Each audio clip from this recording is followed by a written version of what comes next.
Hey guys, Chris and Kevin here with the Keyless Shop. Today we're going to demonstrate how we've actually made the new 2016 Chevy Silverado remote with the remote start with the VVDI. And not only were we able to program the remote, the keyless entry, but the actual remote start button as well, which is awesome because, as you know, in the past we've had trouble with key die and the remote start never working on the key die remotes. So now on these remotes, the new style, you can actually just make it with the VVDI.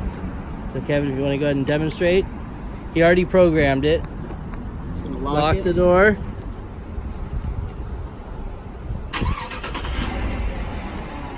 And voila. Wow, that's amazing.